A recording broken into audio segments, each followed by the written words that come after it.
peux dire un truc de en pratique, comment ça marche dans Keisha? Ce qui marquait vraiment 3 dB de bande de gain, 3 dB. La plupart du temps, on a juste un temps de réponse et on dit qu'on ne veut pas de dépassement. En général, c'est ça.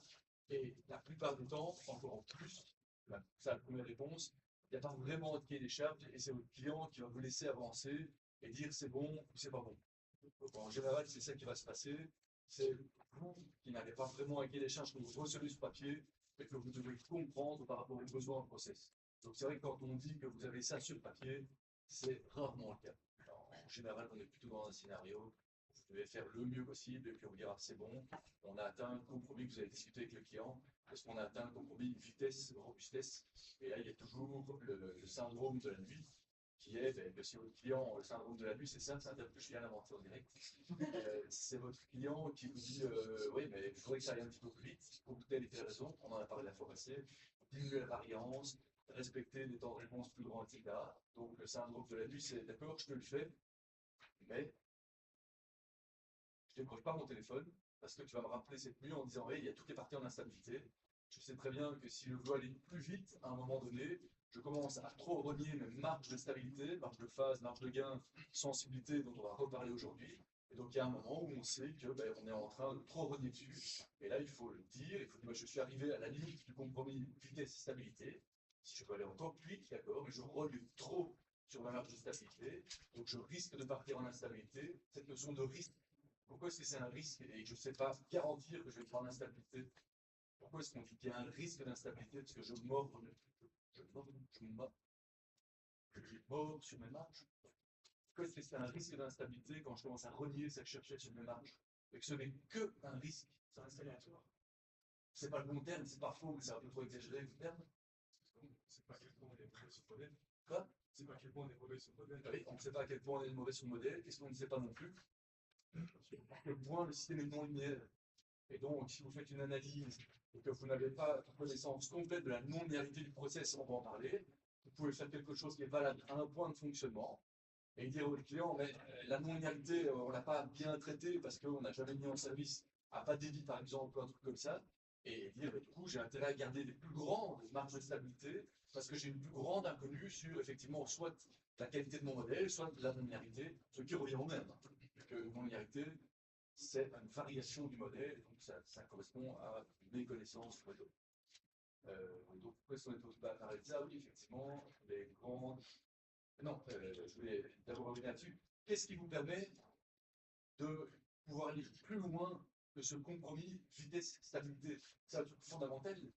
Qu'est-ce qui impose ce compromis vitesse-stabilité? Qu'est-ce qui impose ce compromis vitesse-stabilité? Il y a des éléments dans les structures de réglage qui n'ont pas ce problème-là. Et c'est un des premiers trucs que j'ai rediscuté avec vous la semaine passée, il y a 2 semaines. Ça va être une limite physique sur les temps de réponse, etc. Mais ce n'est pas vraiment lié à la stabilité. Ça. Donc, qu'est-ce qui mène en linéaire, sans non-linéarité, sans problème d'actionneur, etc. Qu'est-ce qui impose ce compromis vitesse-stabilité? C'est fondamental de remettre ça à chaque fois au centre. Process, non? Non? La boucle fermée. La boucle La fermée. boucle fermée. C'est ça qui est fondamental dans cette idée de compromis vitesse dans le fond. C'est à cause de la boucle fermée qu'on a ce problème-là. Si vous n'aviez pas de boucle fermée, rappelez-vous, on en a parlé la fois passée, on a probablement beaucoup parlé aussi au labo de régule l'année passée. Si on n'avait pas de boucle fermée, on n'aurait quasiment pas de problème de compromis à gérer entre temps de réponse et stabilité. Pourquoi? Si vous n'avez pas de boucle fermée, vous avez quoi? Une boucle ouverte. Et donc là, vous savez que vous n'avez pas de problème de stabilité imposé par la structure de régulation. La structure de régulation vous crée un risque d'instabilité quand vous avez une boucle fermée. Quand est-ce que vous pouvez ne pas avoir une boucle fermée? Et c'est la conclusion à laquelle on pourrait arriver. Cette boucle fermée m'emmerde. Parce que si je veux aller plus vite, je risque d'aller en instabilité. À cause de ma boucle fermée, de gérer ce compromis vitesse-stabilité, alors je ne fais pas de boucle fermée. Mais non, on a commencé par discuter de ça et c'est fondamental. Quelles sont les hypothèses que l'on doit accepter pour refuser une boucle fermée, pour s'en sortir sans boucle fermée? C'est des hypothèses qu'on ne peut pas accepter. Je reprends la phrase, elle est fondamentale. Quelles sont les hypothèses que je dois accepter pour pouvoir m'en sortir sans boucle fermée? C'est Pas de perturbation. C'est toujours la même chose, pas de perturbation. Parce que si j'ai pas de boucle fermée, je ne sais pas être au courant d'une perturbation, sauf dans un cas, Si elle est connue, on peut mettre un sauf si feed-forward. elle est connue et mesurée, alors vous savez déjà quoi faire, vous pouvez utiliser un feed forward en réjection de perturbation, on verra ça plus tard, c'est un des éléments des structures de régulation. Donc si je ne veux pas avoir une boucle fermée, j'ai un problème à cause des perturbations qui vont influencer mon process et dont je ne verrai pas la conséquence sur la boucle fermée. Non, c'est vrai en général, sauf dans ce cas de perturbation mesurable. Et donc là, alors je pourrais encore m'en sortir sans feed-forward, mais je continue mon raisonnement. Non. Pardon, sans m'en sortir sans feedback, mais je continue mon raisonnement. Non, c'est pas encore réaliste. Qu'est-ce qu'il y a d'autre comme problème? Encore une fois, ça j'ai dit que j'acceptais dès le début. Mais, encore une fois, l'erreur de modélisation. Parce que si vous n'acceptez pas de travailler, si vous ne voulez pas travailler avec un feed-forward, pardon, si vous ne voulez pas travailler avec un feedback, donc une boucle fermée, la seule manière, c'est de travailler avec des boucles ouvertes, donc des feed-forward, un feed-forward pour le suivi de consigne, un feed-forward pour la réjection de perturbation. Quelle est la condition pour que ces feed-forward marchent? C'est qu'il y ait une connaissance parfaite du système, hypothèse qu'on ne va jamais accepter en régulation. C'est la longue discussion qu'on a eue la semaine passée sur en régulation, on peut se permettre d'accepter des erreurs de modélisation parce qu'on doit les accepter. Par contre, dans d'autres applications de modélisation, on ne peut pas. C'est la prédiction, la simulation, etc. Donc en régulation, on sait qu'on va devoir l'accepter, mais c'est fondamental. Pourquoi est-ce qu'on doit l'accepter? Parce que la modélisation n'est jamais parfaite, parce que de toute façon, on peut changer de fonctionnement, et parce que de toute façon, on a un outil qui peut nous sauver contre ces erreurs de modélisation qui est la boucle fermée. Et donc on en a besoin à cause de ça, entre guillemets. Si vous n'aviez pas de perturbation non mesurable et que vous n'aviez pas d'erreur de modélisation, vous n'auriez pas besoin de boucle fermée. Quand est-ce que ces hypothèses sont acceptables en industrie? Jamais, jamais, jamais. Donc la boucle fermée, c'est à cause de ça qu'on en a besoin, malheureusement, et ce malheureusement, c'est du coup, il faut gérer ce compromis vitesse stabilité. Donc je reviens à ma condition, ok, à ma condition, à ma première réflexion. Si j'ai ce compromis vitesse-stabilité pour lequel mon client me dit non, on va plus vite, et que vous dites non, non, non j'ai un problème parce que je vais commencer à trop renier sur mes marches de stabilité, et si le client veut absolument aller plus vite, qu'est-ce que vous pouvez lui dire?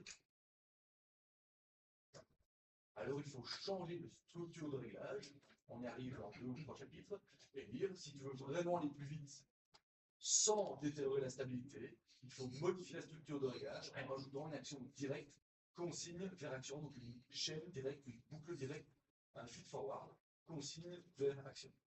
Parce qu'elle n'a pas ce problème de compromis vitesse-stabilité. Donc quand on se contente du minimum dans la structure de réglage, le minimum, ça sera la boucle fermée. Et si on se contente du minimum, on a ce compromis vitesse-stabilité. Si à un moment on doit quand même aller plus vite, il faut dire qu'il faut rajouter un élément en plus que la boucle fermée. Voilà encore un résumé extrêmement aussi long. Il y a d'autres trucs à remettre sur la table, comme résumé ou comme question? Magnifique.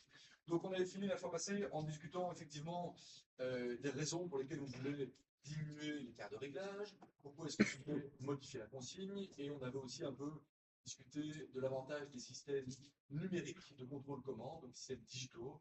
Et je vous avais un peu parlé d'un historique que j'espère que vous ne connaîtrez plus, mais c'est pas si sûr que ça, pour lequel avant les systèmes numériques, c'était bien plus compliqué de faire des modifications, de faire des assessments de problèmes, etc. Ici, grâce au fait que dans les systèmes de contrôle modernes, tout est regroupé, c'est beaucoup plus facile de travailler. Alors quand je dis tout est regroupé, on parle de quoi? On redémarrera sur le programme d'aujourd'hui. Tout est regroupé, différents outils dans un système d'automatisation complet. Les capteurs.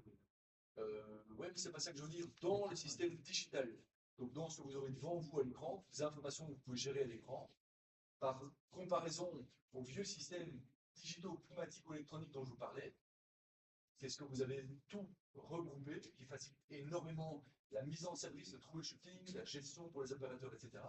C'est qu'il n'y a pas que les boucles de régulation et les séquences. Vous avez aussi tout ce qui est gestion des alarmes, historisation des événements et interface on-machine, donc les écrans que les opérateurs ont en vente. Plus encore d'un type de produit à l'autre, d'un type d'automate à l'autre, des analyses automatiques de qualité de régulation, des trucs intelligents, etc.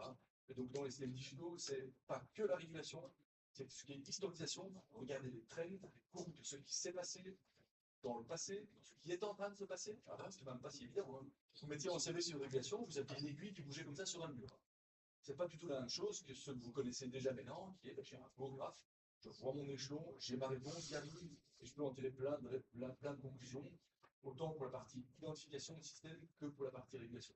À l'époque, c'était, je vois ça, une aiguille qui bouge, ou dans le meilleur des cas, ce que je vous avais dit aussi, il y avait peut-être encore des dérouleurs papier. J'avais un grand boulot de papier pu qui se déroulait et les aiguilles qui dessinaient dessus. Et si on voulait travailler sur des systèmes pour lesquels on voulait une bonne résolution, il fallait faire tourner le papier plus lentement. Et donc on savait changer le papier, parce que si vous aviez une vitesse de déroulement rapide, eh bien vous aviez par exemple 1 centimètre de papier par heure. Et donc c'est clair que dans ces cas-là, vous ne savez pas visualiser clairement ce qui se passe au niveau d'une dynamique d'une minute. Et donc quand on voulait travailler avec une meilleure résolution, on ralentissait le rouleau, on travaillait dessus, et on ralentit. Oui, on accélère le rouleau. Non. On accélérait le rouleau pour avoir une idée, effectivement. Si on accélère le rouleau, alors du coup, on n'aura que 10 cm est égal à 1 heure et on aura une meilleure résolution. Pourquoi est-ce qu'on ne le laissait pas toujours avec une bonne résolution? Parce qu'il fallait à chaque fois échanger le rouleau de papier qui faisait le minimum d'une minute. Donc tout ça, vous pourrez peut-être encore le voir, mais vous devrez normalement plus travailler là-dessus et c'est une bonne chose. On change de sujet et on finit finalement cette introduction. Quand on va arriver aux méthodes de choix des paramètres de réglage, on a principalement 2 méthodes. Une méthode que vous connaissez déjà, qui est celle que vous avez testée principalement au laboratoire de régulation ou en séance 2. Vous avez fait plein d'essais avec des paramètres de régulateur PID. Vous avez dit, tiens, qu'est-ce qui se passe si j'augmente le gain d'un facteur 2? Tiens, qu'est-ce qui se passe si je diminue le temps d'intégration d'un facteur 2? Et donc, vous êtes allé comme ça un peu par essai-erreur, sans avoir besoin d'un modèle précis du système. Ça, c'est une des grandes familles de choix de paramètres de réglage, c'est celle qui ne se base pas sur un modèle. Autrement dit, c'est celle où on y va un peu au feeling, hein, pour être tout à fait clair.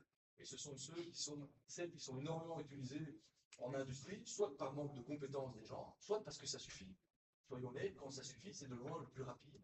Parce que les autres méthodes que vous avez ici en dessous, qui permettent de faire une meilleure régulation, elles ont besoin d'être basées sur un modèle du système. C'est une des raisons pour lesquelles on doit faire de la modélisation ou de l'identification du système sur lequel on travaille, pour en obtenir une fonction de transfert.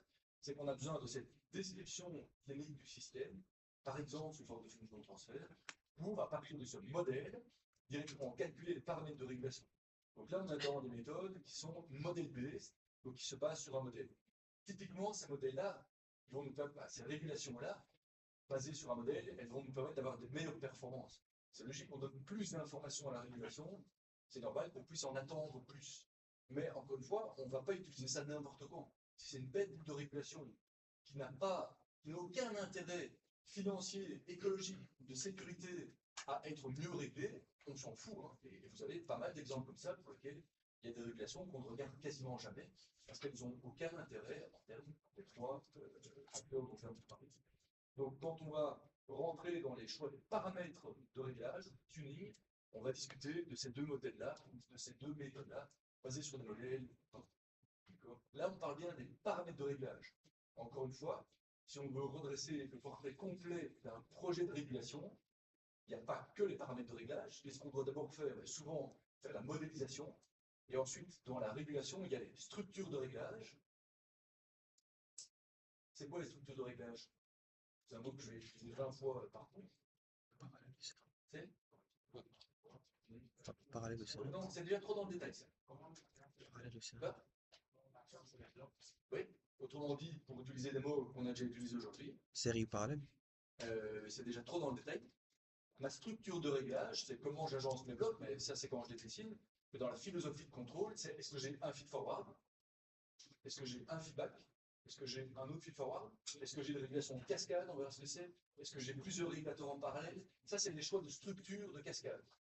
Donc, en gros, le stéréotype, c'est ça, boucle fermée, boucle ouverte, cascade, etc., etc. Ça, ce sont les structures de réglage. Je finis que j'ai un plateau. Quand on a défini la structure de réglage, il faut qu'on définisse la forme de chacun de ces blocs, de chacun de ces éléments dynamiques. Et donc là, on va arriver dans la forme de l'algorithme PID. Est-ce que c'est un série, est-ce que c'est un parallèle ou des choses comme ça. Donc il y a les structures de réglage, il y a les formes, ou la nature des éléments dynamiques dans chacun de ces blocs, et puis il y a le paramètre de chacune de ces fonctions, et c'est là qu'on parle du tuning, ce dont on est en train de parler ici. Et le quatrième gros chapitre dont on parle souvent en régulation, on en a déjà parlé également ici, c'est tout ce qui est conditionnement des régulateurs. Et donc là, s'il fallait lâcher un ou deux mots, c'est quoi? Conditionnement des régulateurs. Vous deviez lâcher ça dimanche, jour pas de famille. Sans aller dans le détail, juste lâcher quelques mots. Non, ça c'est tuning. Donc structure de réglage. Forme des régulateurs qui sont dans chacune de ces blocs. Paramètres qui sont dans les formes, qui sont dans chacun de ces blocs de structure de réglage. Ça, c'est les trois trucs qui sont un peu en chaîne. Et ça, c'est ce qui fonctionne quand tout est normal, quand on est en mode continu, etc. Le quatrième élément fondamental, c'est justement ce qui n'est pas encore dans cet état-là. Conditionner un régulateur, ça me fait penser à quoi? Non, on peut le mettre quasiment dans les formes de régulateur, ça discret ou continu. On va y revenir. Les conditionnements de régulateurs, c'est bien gérer les anti-wind-up, les anti-chocs, les modes de fonctionnement, les tracking, etc. Donc ça, c'est un peu les trucs à bidouiller pour que tout se passe bien. Donc cette quatrième partie, elle est fondamentale. Elle est un peu à part. Les trois premières, par contre, c'est bien l'une dans l'autre. Je choisis une structure de réglage. Dans chacun des éléments de la structure, j'ai une fonction, et chacune de ces fonctions, des paramètres que je dois régler. Donc structure de réglage, forme des régulateurs, tuning des régulateurs. Et pour que tout aille bien, il faut assurer des anti-wind-up, des anti-chocs, etc. Et donc ici, ce dont on est en train de parler, c'est dans quelle partie? On va se baser sur la connaissance d'un modèle du processus ou pas, et choisir les paramètres de régulateur. Donc on est dans la partie tuning principalement ici. Donc c'est encore cette grosse introduction, mais vous allez voir qu'on va évidemment y revenir de plus en plus.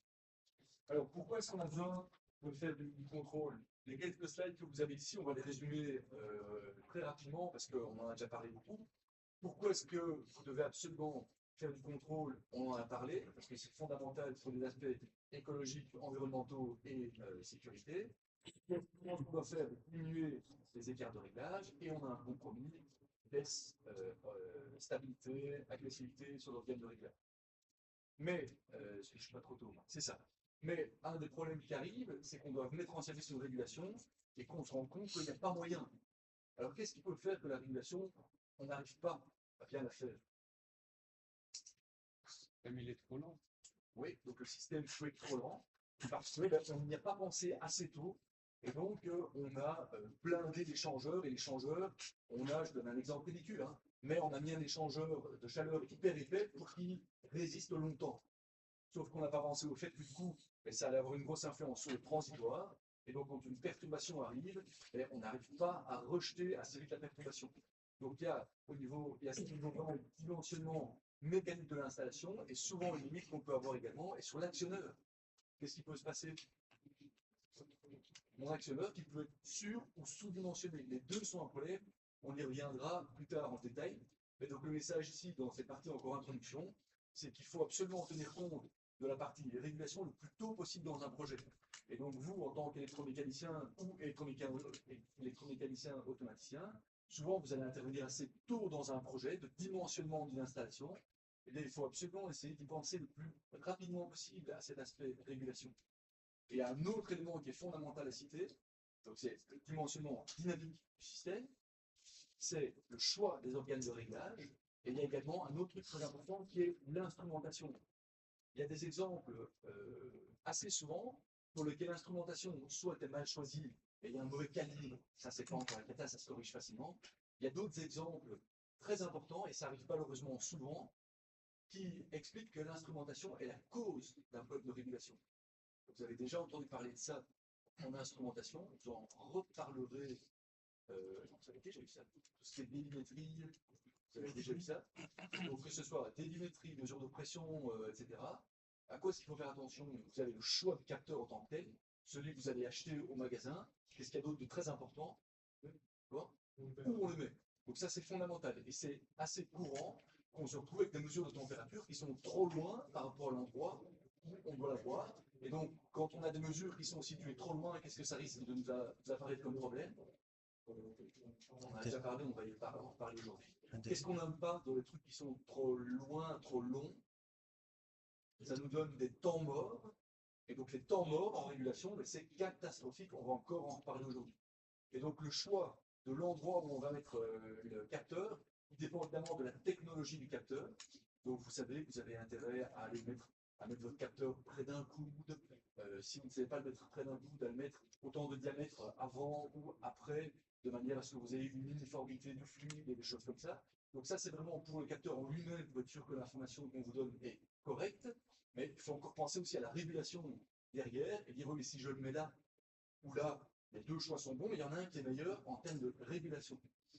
Et c'est assez courant qu'on mette en service des régulations et puis on se dise, attends, moi cette mesure-là, elle est mal mise. Des fois même, oui, mais j'aurais besoin d'une mesure-là. Sans mesure-là, je ne sais rien faire. Parce que je ne sais pas assez vite réagir contre cette perturbation, par exemple. Et donc, ce sont tous les choix qui sont fondamentaux et qui doivent être absolument pris le plus tôt possible dans le design d'une installation déjà mécanique. Design mécanique, choix des organes de réglage et choix de l'instrumentation et où est-ce qu'on va mettre l'instrumentation. Donc ça, c'est vraiment des trucs super, super importants. Aujourd'hui, on remarque qu'il y a énormément de points faibles en régulation. C'est affligeant quand vous êtes en industrie et que les gens comprennent que vous faites de la régulation, de dire « Ah, c'est un gars qui fait des maths ». C'est complètement débile. Hein. Pourquoi est-ce qu'on a cette idée-là? Enfin, c'est mon idée personnelle, parce que je comprends votre choix. Pourquoi est-ce qu'on voit cette gars qui fait la régulation Qu'est-ce qui fait peur aux gens, à votre avis? Beaucoup d'équations. Non. À mon avis, c'est le fait qu'on appelle ça intégral et dérivé. Franchement, c'est vraiment ce que je pense. Quand vous arrivez souvent en industrie, vous avez l'air malin quand vous faites de la régulation. C'est très bien comme ça, c'est très flatteur, mais c'est complètement débile. Hein. Il y a énormément de gens qui n'osent pas toucher aux régulations. Soit quand on ne comprend pas, c'est évidemment mieux qu'on ne touche pas, c'est sûr. Mais parce qu'il y a une sorte d'idée préconçue comme quoi la régulation, c'est un truc un peu magique, ou très mathématique et qui est très difficile à comprendre. Vous avez bien vu dans tout ce que vous avez fait principalement au labo l'année passée que intuitivement, on s'en sort très très très bien. Et qu'évidemment, quand on sait ce qu'on fait, qu'on sait faire de la modélisation, qu'on sait calculer une marge de gain, marge de phase, on en a évidemment une utilité, mais nous ne montons pas non plus. Il y a quand même pas mal de gars en industrie qui font tout à l'œil. Et ça marche très bien comme ça. Ça prouve bien qu'il n'y a rien de très très compliqué là-dedans. Mais je vous dis, dans beaucoup d'industries, vous allez tomber sur des gens, et j'espère que ça ne sera pas vous, qui vont dire, ouais, il y a un but, moi je ne touche pas à ça. Je ne sais pas pourquoi. Mais donc, il y a vraiment un manque de compétences important en industrie, ce qui explique énormément de régulations qui sont mal foutues dans des installations, avec toutes les conséquences, encore une fois, environnementales, financières, etc. Donc, il y a beaucoup de choses qui sont pas bien traitées, donc des régulations qui sont soit... Comment est-ce que vous pouvez vous rendre compte de ça? Si vous arrivez quelque part et que votre chef vient vous engager, vous dites, tiens, fais-moi un peu un état des lieux de la qualité de régulation de mon installation. Quelles sont les choses qui peuvent vous permettre de dire,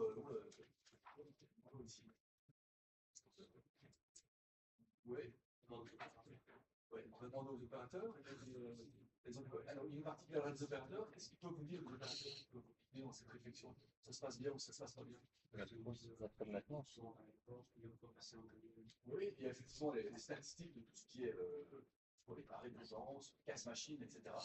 Mais l'opérateur, il va souvent aussi vous dire ça, c'est en manuel depuis 10 ans, parce qu'on a déjà fait 3 fois la passation automatique, c'est débordé. Et donc l'opérateur sait très bien quels sont les organes de réglage qui sont typiquement en manuel, et il sait très bien que du coup c'est lui qui doit faire attention, parce que de temps en temps la bête doit aller mourir de 5%, parce que sinon le process ne suit pas. Pourquoi? Parce qu'il n'y a pas d'automatisme qui est dedans. Donc il y a tout ce qui est régulation qui est en manuel. Il y a aussi souvent le nombre de saturation, donc on sait facilement maintenant en sortir dans un système digital, le fait que ma vanne de réglage, elle est 30% du temps à 100 ou à 0. Donc ça peut vous montrer deux choses. Soit, comme on l'a déjà dit, la vanne de réglage est sous-dimensionnée, et donc elle doit s'ouvrir à fond, et elle reste tout le temps ouverte à fond, ça c'est un exemple. Mais quel est l'autre exemple plus lié à la régulation? C'est la vanne de réglage. Et donc, vous savez très facilement sortir un KPI, un index, donc il dit que si ma vanne de réglage, elle est plus de 10%, soit complètement ouverte, soit complètement fermée, c'est clairement que j'ai un problème. Donc ça, c'est des petites choses qui permettent de voir directement qu'il y a des problèmes dans les régulations. Est-ce que c'est la structure de réglage? Est-ce que c'est les formes des fonctions dynamiques des régulateurs ou bien les paramètres? Ça, c'est encore autre chose. Mais on voit énormément de situations dans lesquelles il y a beaucoup de choses qui sont boucles manuelles. Il y a des boucles oscillantes, il y a des boucles qui sont proactives et oscillantes, et il y a pas assez. Quels sont en fait les principaux problèmes? Qu'est-ce qui empêche d'améliorer les choses? Soit je disais simplement les compétences, mais c'est un peu facile de dire ça. Ça c'est si les boucles de régulation sont très simples, alors on peut dire qu'il manque juste de compétences. Qu'est-ce qui fait que dans un système, dans un processus physique, le processus peut être difficile à contrôler? On a déjà cité quelques exemples. Et c'est intéressant, si on veut critiquer l'installation de notre régulation des bulles, il faut aussi savoir dire, ouais, mais est-ce que ça veut dire soit juste mal fait, soit compliqué à bien faire. Pourquoi? Parce qu'il y a des systèmes qui sont multivariables. Et donc là, dans ce que vous avez fait jusqu'ici, vous n'avez pas fait grand-chose de multivariable. On va en parler aujourd'hui. Donc on va essayer de tenir compte des couplages dans plusieurs process, de manière à essayer d'avoir des régulateurs monovariables qui essayent de ne pas trop s'influencer l'un l'autre. On reviendra en fait vers la notion de feed-forward. Soit un régulateur multivariable directement, ça c'est quelque chose de très important aussi. Soit, donc pour l'aspect multivariable, effectivement, c'est ça. Si la régulation ne fonctionne pas bien, c'est peut-être parce que la structure de réglage n'a pas tenu compte du fait que le système est interactif, multivariable. Qu'est-ce qui peut expliquer d'autre que le système ne fonctionne pas bien et pour lequel on va dire, ouais, passer un peu plus de temps là-dessus. On en a déjà parlé aussi, 3 fois aujourd'hui. Le système est non linéaire. Si la non-linéarité n'est pas bien comprise physiquement, on ne sait pas la compenser dans la régulation. L'exemple type, c'est si le gain de mon système est plus grand à haute charge qu'à basse charge, si le gain de mon système est plus grand à haute charge qu'à basse charge, et que je connais la loi d'évolution du gain en fonction de la charge, je vais adapter le gain du régulateur pour qu'il soit comment? Quand le gain du process est grand, le gain du régulateur doit être comment? Parce que ce qui importe dans la chaîne, fermée, dans la boucle fermée, c'est le produit des deux gains. On a encore parlé en long large la semaine passée avec les photos. Et donc c'est un truc très important. La loi d'adaptation de gain non linéaire, ce n'est rien d'autre que dire que si le gain est plus grand à un point de fonctionnement, il y a le process, eh bien je dois compenser ça en faisant l'inverse sur le gain du régulateur. L'idée de base, elle est très simple, c'est que le gain du produit des deux soit constant en fonction du point de fonctionnement. Donc si le gain du process augmente en fonction de l'heure, eh bien le gain du régulateur doit diminuer en fonction de l'heure. Et diminuer de manière inversement proportionnelle, simplement pour que le produit des deux gains soit le même. Donc qu'est-ce qui peut expliquer qu'une régulation soit mauvaise, multivariable, non linéaire, et alors des systèmes dont la dynamique est vicieuse, on en a déjà parlé. Ouais, donc d'abord le temps mort qui est lui-même embêtant, voire pire que le temps mort, les systèmes à non minimum de phase ou à réponse inverse, qui sont déjà intuitivement compliqués à réguler pour le régulateur, parce qu'on part dans l'autre sens, et donc lui risque de réagir à l'envers. Et donc c'est là qu'on dit on n'a pas le choix, il faut être blanc à cause de ça. Et encore une fois, il y a une solution plan B qui est le feed forward pour aller plus vite si c'est nécessaire. Oui. Alors, on va parler un peu des diagrammes de Bode aujourd'hui. On appelle un système à réponse inverse non minimum de phase, parce qu'on va voir qu'un système comme ça veut dire qu'on y rajoute un 0 enfin 0 entre guillemets instable. Et quand on regarde le diagramme des phases, le fait de rajouter ce 0, ça fait diminuer la phase. Donc, c'est par analogie à ça qu'on parle de système à minimum de phase ou non minimum de phase. Mais le vocabulaire tout-terrain, c'est à réponse inverse. Donc, on dit réponse au début à l'envers. Réponse inverse, ça ne veut pas dire que quand j'augmente ma vanne de réglage, quand j'augmente l'entrée, ma sortie diminue. Hein. C'est pas ça, la réponse inverse. Hein. Si j'augmente l'entrée de mon système et que la réponse va se stabiliser plus bas, ça veut dire quoi? Quoi? Ouais, on est à l'envers. C'est pas une réponse inverse. un système à réponse inverse. Parce que on garde ce vocabulaire-là pour des réponses transitoires, inverses. Ça veut dire quoi comme qu'est-ce que vous avez comme information dans votre fonction de transfert? C'est quand vous augmentez l'entrée, la sortie va se stabiliser en plus bas. Quoi? Que gain statique du système est négatif. Ça ne veut rien dire d'autre que ça. Donc, ne confondez pas un système qui répond dans le sens inverse de la sollicitation, permanent. Ça veut simplement dire que le gain statique est négatif. Alors qu'il y a un système qui transitoirement part dans l'autre sens, qui va finalement rejoindre à l'équilibre, ça c'est un non-bibliophase, donc c'est un système à réponse inverse, sous-entendu réponse transitoire inverse. Est-ce que vous pouvez avoir un système avec un gain statique négatif et à réponse inverse? C'est possible ça? Bah oui, pourquoi pas. C'est-à-dire que si vous ouvrez une panne, vous augmentez votre entrée, le système monte transitoirement avant d'aller sur le stabiliseur en base, ça ne veut rien dire d'autre que ça. Ça, c'est parfaitement deux choses tout à fait distinctes. C'est juste au niveau du vocabulaire quand on parle d'inverse. Donc, la raison pour laquelle c'est souvent fait, c'est un manque de compétences, entre guillemets. Donc, pour les explications qui est qu'on ne va pas oser changer la structure de réglage. Ce que vous avez ici, ce sont des éléments, des structures de réglage dont je parlais, pour le faire le lien entre ce que j'ai dit et ce que vous avez ici. Donc, si on a quelque chose qui ne fonctionne pas bien, peut-être qu'il faut changer de structure de réglage. Et là, c'est vrai qu'il faut un peu plus s'y connaître dans ce qu'on fait. Pas spécialement parce que rajouter un feed-forward est compliqué, mais parce qu'il faut faire attention au fait que quand vous avez plusieurs régulations, il ne faut pas qu'elles se tirent dans les pattes. Mettre un feed-forward seul, c'est facile. Mettre un feedback seul, c'est facile. C'est quand on commence à agencer plusieurs éléments de structure de réglage et faire une grosse structure de réglage, que là, il ne faut pas se tromper dans les interactions potentielles de l'un à l'autre et les conditionnements des régulateurs. Ça, c'est toutes des choses dont il faut vraiment tenir. Donc ça, on vient d'en parler. Qu'est-ce qui peut montrer que les choses ne sont pas bien, les boucles de régulation qui sont en manuel, etc., etc., etc. On en a parlé et on en a parlé également. Ce qui finit notre première partie, vous l'avez vu, simplement un gros rappel de ce que vous connaissiez déjà et une grosse introduction de ce qu'on va faire, mais il y avait finalement rien de nouveau dans ce qu'on a dit jusqu'ici. Est-ce qu'on peut me citer un seul élément qui était nouveau dans ce dont on a discuté pendant 6 heures? Quoi? Sérieux? Non? Non, j'ai rien dit. Je vous écoute. Non, mais j'ai rien dit. Hein? C'est ça? Vous l'avez entendu parler? C'est vrai. C'est bon. C'est en fait presque comme un mode manuel que vous connaissiez déjà, sauf que ce n'est pas l'opérateur qui va imposer la grandeur, c'est une autre variable externe. C'est tout à fait correct. Autre chose? L'aspect multivariable qu'on n'a pas encore vraiment fait, on a évoqué dans cette introduction. Et vous allez voir que vous le connaissez déjà parce que ça va se rapprocher d'un feed-forward également. Dans les cas plus simples, dans lesquels les plus simples, disons, de système multivariable. Pourquoi est-ce que c'est assez naturel de revenir vers une solution feed-forward en réjection de perturbation quand on travaille sur des systèmes multivariables? On peut déjà dire, encore une fois, c'est intuitif, hein. C'est plus de la philosophie qu'on fait ici que de la technique. Pourquoi est-ce que c'est logique sur un système multivariable pour lequel une partie, vous avez deux process qui se perturbent l'un à l'autre? La réponse est ici.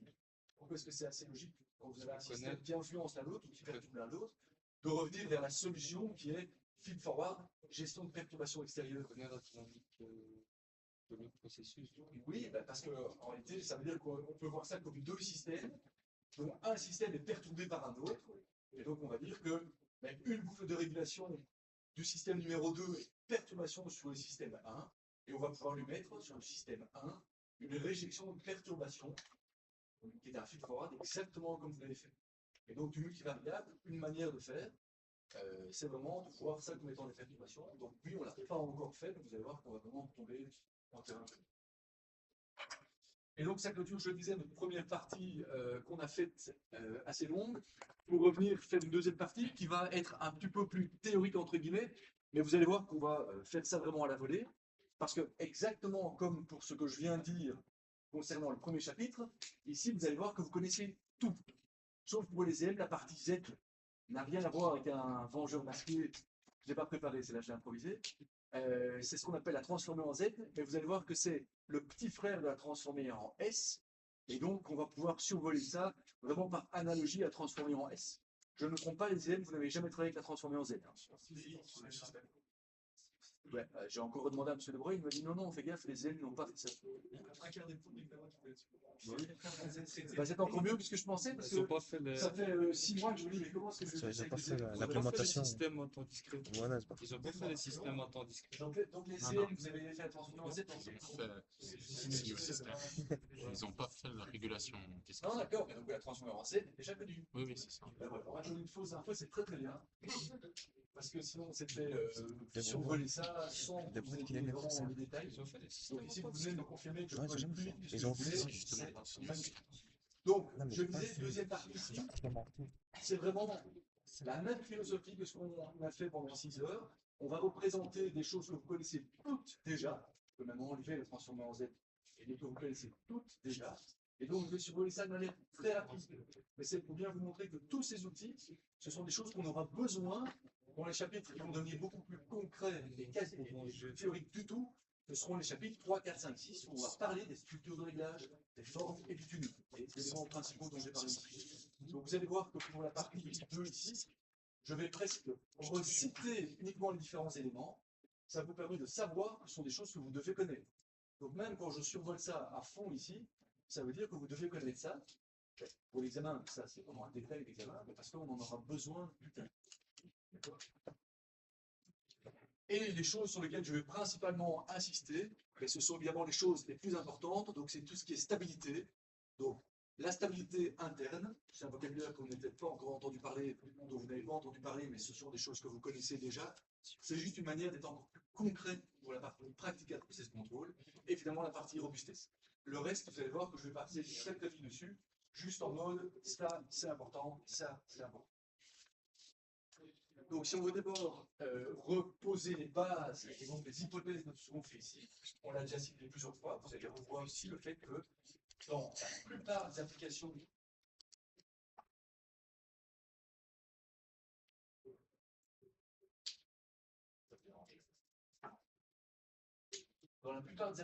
que l'on va faire, on va faire d'abord l'hypothèse de linéarité. Et puis, vous avez bien compris qu'on va à chaque fois dire, mais merde, si mon système est linéaire, je dois faire quoi? Mais on va quand même toujours d'abord faire l'hypothèse de linéarité, parce que c'est bien plus facile. C'est la solution du clash. On va d'abord faire la solution, on va d'abord faire l'hypothèse que tout est linéaire. Parce qu'on a énormément d'outils très faciles à utiliser pour faire toutes les analyses qu'on a besoin de faire. Synthèse de régulateur et les analyses de système en boucle fermée. Et puis si le système est non linéaire, on bricolera derrière, entre guillemets. Ce qu'on ne va pas faire ici, c'est directement faire la synthèse d'un régulateur non linéaire. Ça, on ne va pas faire. Ça se fait. Les automaticiens vont le faire si tout va bien. Retenez qu'ici, l'hypothèse s'arrête. Je commence par du linéaire et puis je viens derrière dire ah, les c'est non linéaire, donc je vais un peu adapter les choses.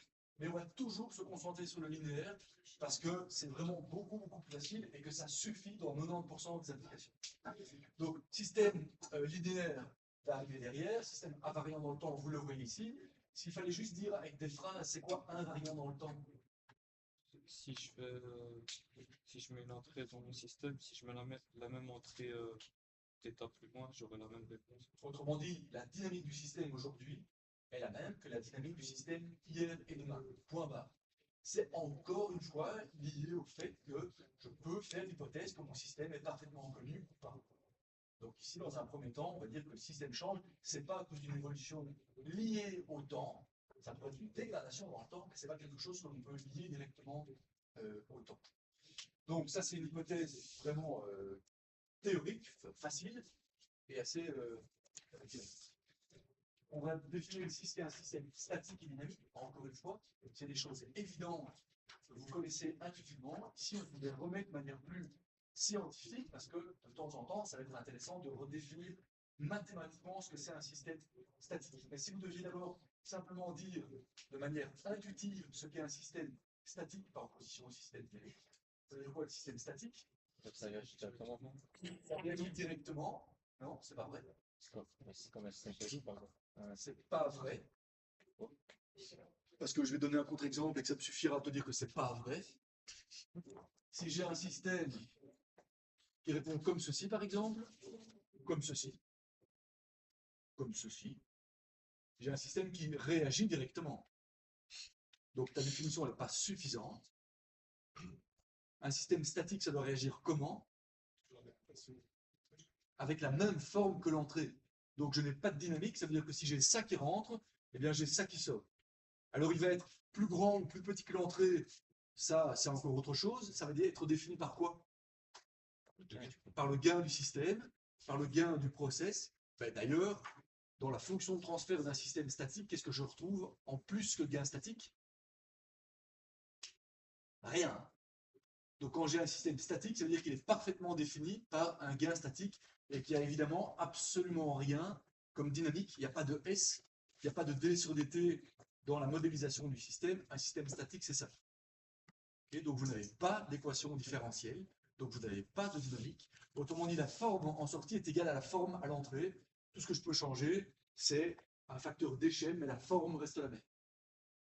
Ce sont les systèmes qui ne nous intéressent pas du tout en régulation, justement, parce qu'il n'y a pas de dynamique. Or, la régulation, elle est basée sur la dynamique du système. Les systèmes qui nous intéressent sont donc, ah oui, si vous voulez un exemple de jeu, vous prenez une résistance, un système statique, ce serait quoi? J'ai une résistance, je l'excite avec un signal d'entrée qui est la tension, et le signal de sortie de mon process, c'est le courant. Vous savez bien que si je fais un step de tension aux bornes d'un circuit qui n'est que résistif, il n'y a pas de dynamique, et donc le courant serait une image instantanée de la tension. C'est exactement la même chose. En électrique, en circuit électrique, en dynamique électrique, quels sont les éléments que je dois rajouter si je veux avoir de la dynamique? Des inductances ou des kappas, parce qu'elles, justement, elles ont du d sur dt, du du sur dt ou du dv sur dt dans leur principe de fonctionnement de base. Ce sont des éléments dynamiques. Et donc là, si j'en rajoute ne fût-ce qu'un dans mon circuit électrique, je n'aurai plus un système statique. Oui. Est-ce que vous avez déjà mis en place un système statique dans l'industrie? Oui, en fait, ce qui peut arriver, c'est que les systèmes ne sont pas vraiment comme ça, mais réagissent extrêmement vite. Et qu'on vous dise, ce truc-là, il faut être à peu près à cette valeur-là. Et donc, ça peut être vu comme un système statique, mais en gros, alors, au niveau de la régulation, c'est très bête, parce qu'il n'y a pas tout l'intérêt de choisir une bonne structure de régulation et des paramètres de réglage du régulateur qui sont liés, évidemment, à la dynamique du système, vu qu'il n'y a pas de dynamique dans le système. Donc, ça arrive, mais c'est des trucs qui sont faits en 15 secondes, qui n'ont pas vraiment d'intérêt. C'est pas avec ça que vous allez vraiment rentrer chez vous et dire, ah, j'ai fait un super truc aujourd'hui. Donc ça, c'est pour la partie statique. Évidemment, la partie dynamique, par opposition à ça, va faire apparaître du d sur dt, bien du point pour la notation que vous avez ici. Et donc ça veut simplement dire que c'est l'opposé de ceci.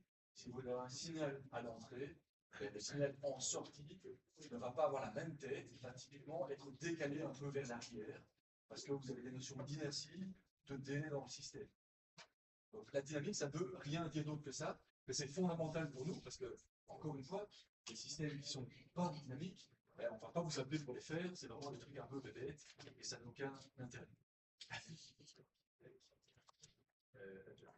Si on doit discuter également des différents types de systèmes que l'on va réguler, on va toujours avoir deux types de systèmes, et je vous l'ai déjà mis ici. Les deux premiers systèmes que j'ai définis, celui-ci et celui-ci, ce sont des systèmes qui sont stables.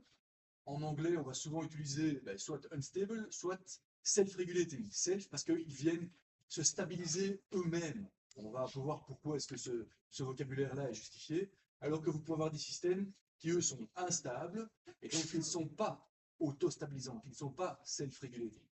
Et vous avez un exemple qui me permet ici directement de discuter de ça. C'est ce circuit électrique.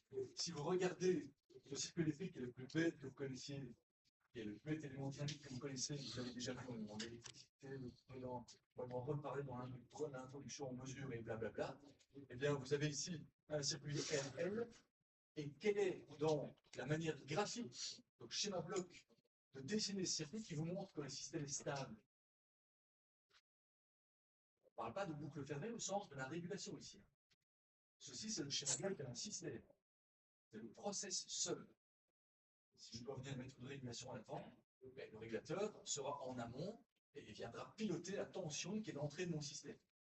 Ici, vous avez la description du schéma bloc d'un système dont l'entrée U de T, c'est la tension E, et dont la sortie Y de T, c'est la tension VC aux bornes du condensateur. Donc ça, c'est la description de mon système. Donc vous voyez bien une boucle fermée, parce que le processus lui-même est physiquement une boucle fermée. Et donc j'en reviens à ma question, qu'est-ce qui fait là-dedans qu'on peut voir que le système est stable ou pas, et qui justifie un peu l'appellation self-regulating? Visuellement, c'est ce qu'on a. Oui, mais c'est pas assez. C'est justement là que c'est important. Mais pas. C'est une rétroaction négative. Donc, qu'est-ce qui fait que ce système est naturellement stable? Eh bien, parce que dans la description dynamique de système, on voit apparaître une boucle fermée à contre-réaction négative. Et donc, ça vous montre bien que le système est un système stable. Petite nuance, si j'avais une résistance négative, je pourrais dire alors que mon système instable, ça n'existe pas. Donc, si on avait mis l'hypothèse du début que c'est un système physique et que j'ai une résistance et une capacité positive, eh bien, je n'ai pas de changement de signe là-dedans. Et donc, j'ai bien clairement que je vois que le système est physiquement une rétroaction négative. Et donc là, on voit que le système est auto-stabilisant. La dynamique naturelle du process se stabilise, c'est auto-stabilisant, et donc on parle souvent de self-regulating process.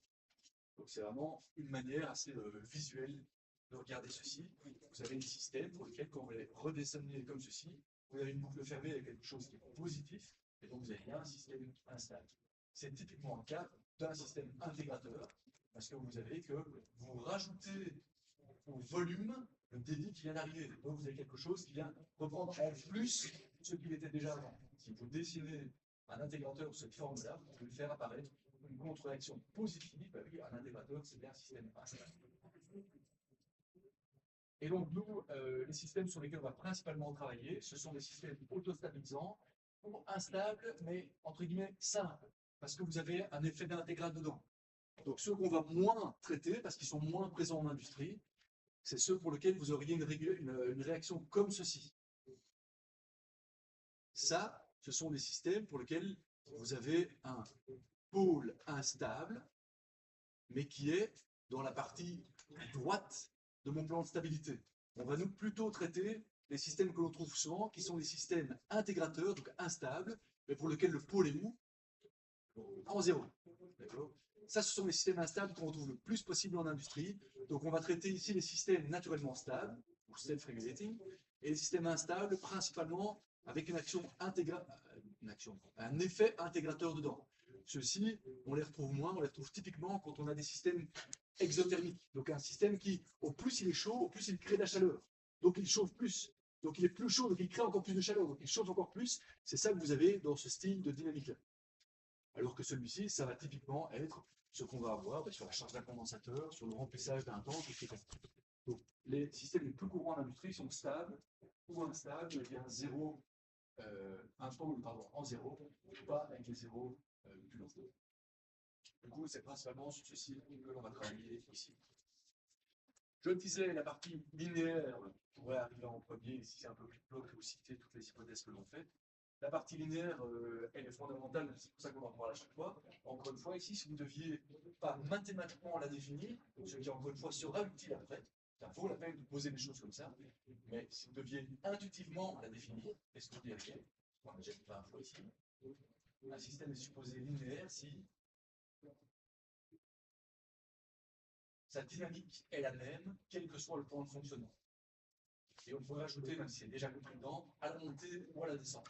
Mais on parle quand même déjà de point de fonctionnement si on est comme ceci.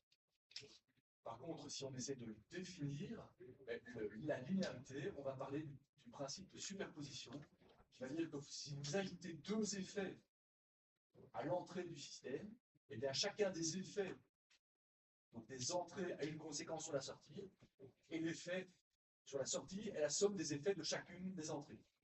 Ça, c'est le théorème de superposition qui est très utile lorsque vous avez déjà travaillé et que vous savez, on peut travailler sur des systèmes linéaires.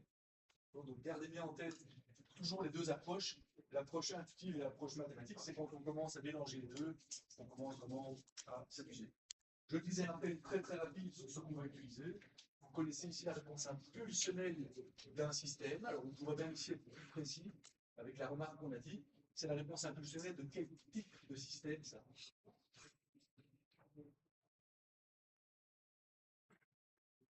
Est-ce que vous pourriez dire si on se voit le 24 juin ou 15 septembre. Et puis, qu'est-ce que vous pourriez dire de cette réponse impulsionnelle si on vous demande de caractériser le système sur lequel elle a été créée? C'est un système stable. C'est un système stable. Où est-ce qu'on voit ça? La réponse va vers 0. Ça me voit. C'est parce que je te l'ai demandé de passer. Il retend vers 0. Et donc, si une réponse impulsionnelle tend vers 0, ça veut dire que la réponse indicielle tend vers quoi? Vers quoi? Attends, t'as dit une connerie en plus là. T'as dit quoi? Ça, non. Si vous avez un système, on parle du système, dont la réponse impulsionnelle tend vers 0, ça veut dire que sa réponse indicielle tend vers quoi? Hein? Vers quelque chose de constant. Et donc, un système dont la réponse indicielle tend vers une constante, c'est un système stable. D'accord? Donc, on dit la même chose de plusieurs manières différentes. Donc, ici, vous regardez la réponse impulsionnelle d'un système H ou H de S. Et donc, on peut dire qu'il s'agit dans ce cas-ci d'un système stable. Et on pourrait même rajouter autre chose. Si je vais répondre à ma question, qu'est-ce que je peux dire du système sur lequel je travaille ici? Est-ce qu'il a un temps mort? Non, oui, je savais ça. La réponse impulsionnelle de ce système est celle d'un système qui est stable, qui n'a pas de temps mort. Qu'est-ce qu'on peut encore dire? Il y a un gain positif. Quoi? Il y a un gain positif. Un quoi? Un gain. On va voir le gain là-dedans? Ouais, je pense déjà, il va avoir le patient. Il va dire un peu ça. Qu'est-ce qu'on peut encore dire? Oui, pas le sens inverse, c'est juste. Et qu'est-ce que vous avez aussi sur les systèmes stables, mais qu'on ne voit pas ici? Certains systèmes stables, quand les pôles ne sont pas réels mais complexes comme il il faut avoir avec un circuit RLC des échanges d'énergie, des va-et-vient d'énergie, des oscillations. On voit bien ici sur ce système que quand il est excité par un échelon, il n'y a pas d'oscillation. Donc c'est un système stable, il n'y a pas de temps mort. Le pôle est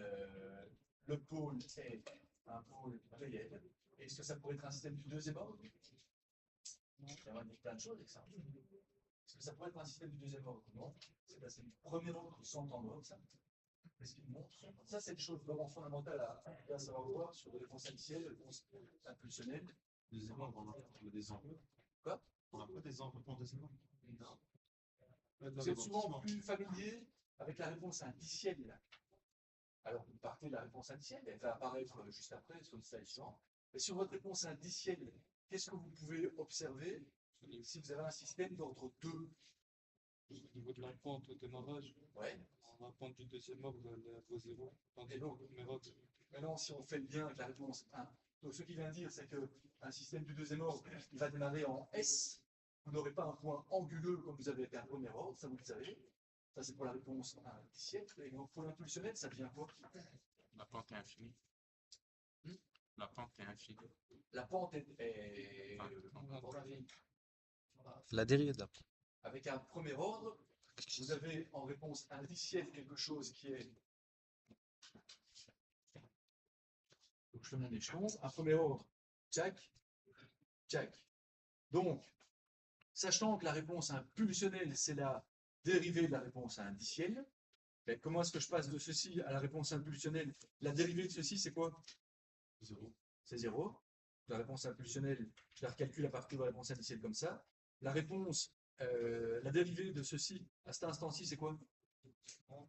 Ben, brusquement, je passe à une pente non nulle, qui est ce que vous voyez là, et puis ma pente est de plus en plus faible, jusqu'à ce qu'elle devienne 0. Je récupère bien donc ce que vous avez ici. Et donc la question sur laquelle on est occupé à réfléchir, c'est si j'ai pas un deuxième ordre, pardon, si j'ai pas un premier ordre, mais un deuxième ordre, je vais avoir quelque chose comme ceci. Autrement dit, je n'ai plus ici un front raide sur ma dérivée. Je n'ai plus une pente qui commence instantanément. Ma pente arrive doucement, donc ma dérivée arrive doucement. Donc si vous avez quelque chose qui réagit comme ça instantanément sur la réponse impulsionnelle, ça montre que vous ne pouvez avoir qu'un premier ordre. Donc, ce n'est pas un calcul réaliste. C'est souvent une autre manière de commencer à travailler. Rien d'autre à dire ici, si ce n'est la notation. Rappelez-vous que le Dirac, pour utiliser pour la réponse indicielle, vous aurez un delta minuscule, comme vous l'avez ici. De la même manière, pour la réponse indicielle, faites attention, on va souvent utiliser U comme signal d'entrée. Ici, on va utiliser les notations qui sont souvent utilisées pour la définition des signaux en la place, etc. Donc U va être un step ou un échelon ou un signal heaviside. Et donc le U qu'on va avoir ici va plutôt avoir la notation, la signification d'un échelon. Du coup, l'entrée du process va s'appeler X dans tout ce qu'on va faire ici. Sur les notations les plus couramment utilisées en signaux, donc on va les accepter. Et ici, on vient d'en parler pour la réponse indicielle, il n'y a plus rien en particulier, on a déjà discuté. Est-ce que dans l'industrie, il est possible de faire une impulsion directe sans tout casser? Ce qu'on va faire des fois, c'est essayer de s'en rapprocher. Donc ça, jamais, parce que ça va à l'infini. Donc ce qu'on va essayer des fois de faire, c'est faire quelque chose le plus grand possible et le plus court possible. Mais en général, on va vite dire, ouais, non, tu risques de tout péter. Et donc accepter de devoir le faire de manière très réduite. Mais alors, si c'est de manière très réduite, on excite peu le système. Et donc, notre réponse impulsionnelle, elle va être à peine visible. Donc, on n'est pas bien barré. Donc, on va souvent repasser vers un échelon, voire même les signaux dont on a déjà parlé, les PRBS, qui permettent de, eux, récupérer à peu près l'excitation fréquentielle d'une impulsion sans devoir tout péter. On en a parlé la première fois qu'on s'est vu, justement, en parlant de la qualité des signaux d'excitation. L'impulsion serait idéale. L'échelon est beaucoup plus réaliste, mais on a perdu encore du fréquentiel. Entre les deux, on peut faire un PRDS. Mais réaliser vraiment une impulsion, en général, on n'a pas envie de tout péter, donc bien.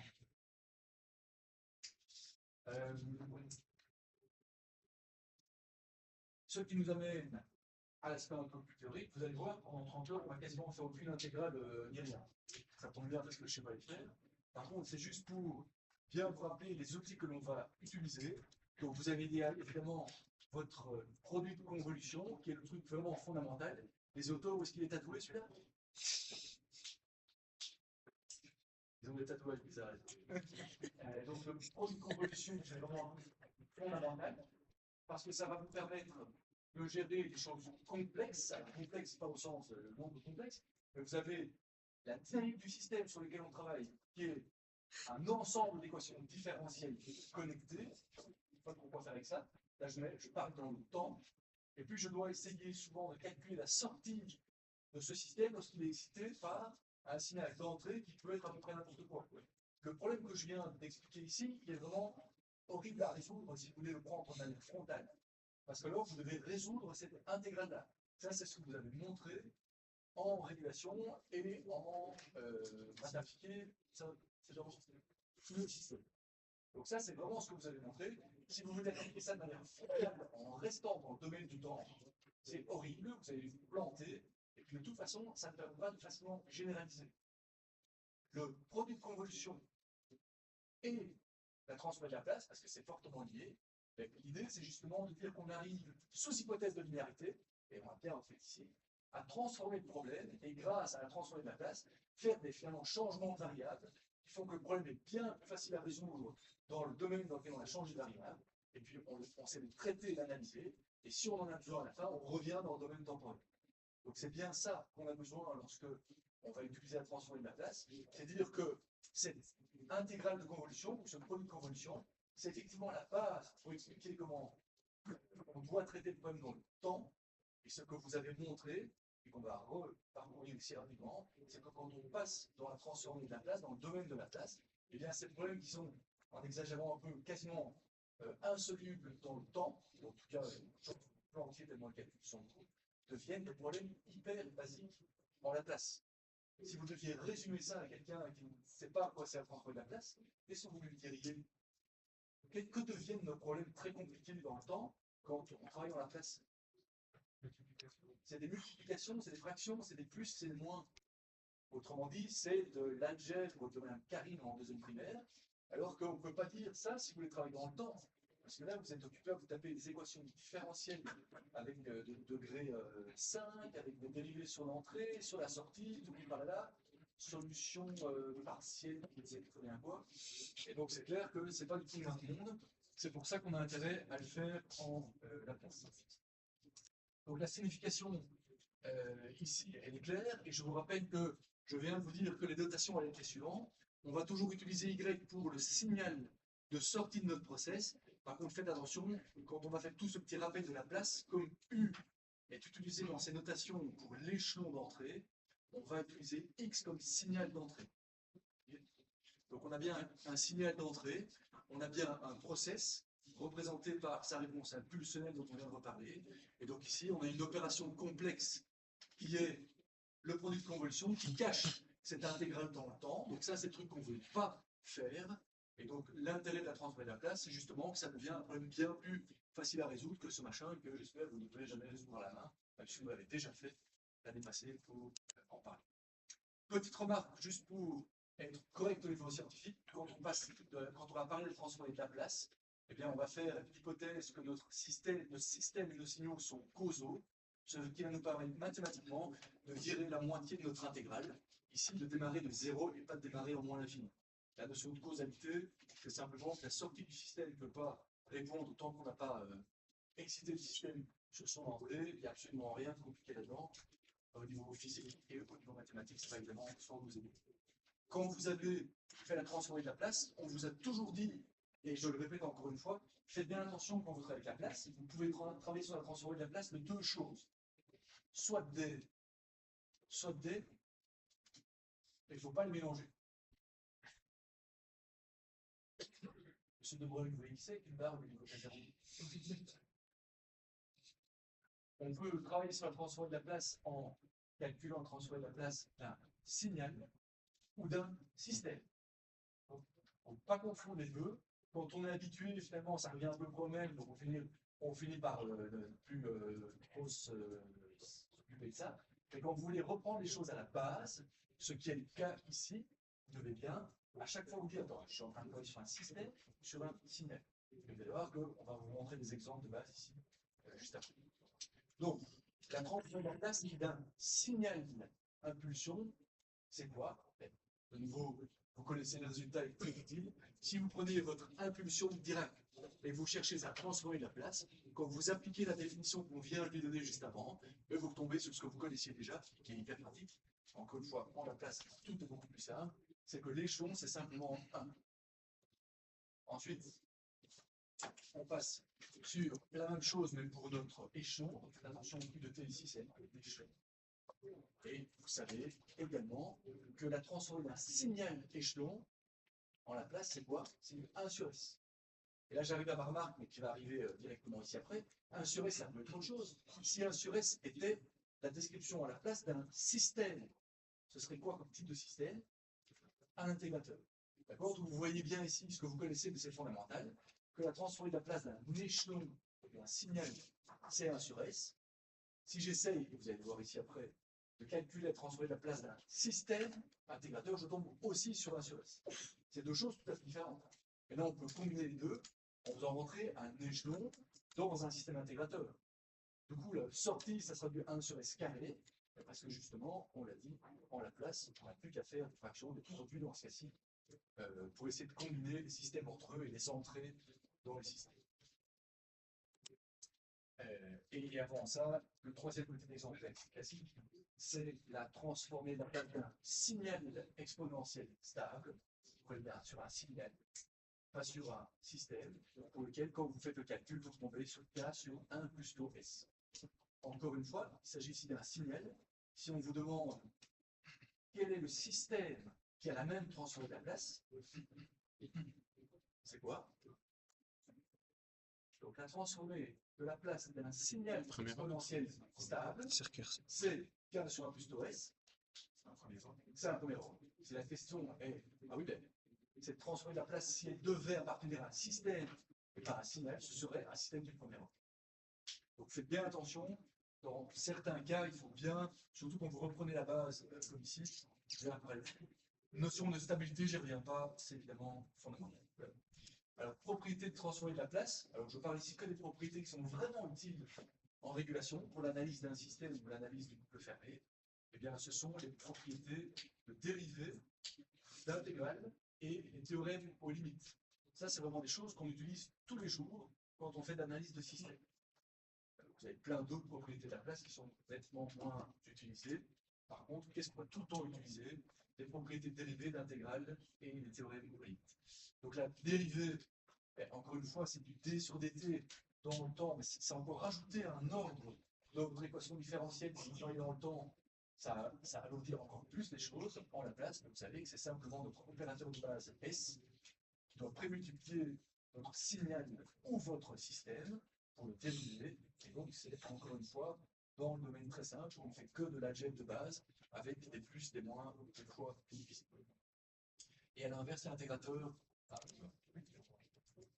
Je sais pas mon slide. Non, c'est pas grave. Vous aurez juste après l'intégrateur pour lequel vous avez des éléments d'itération.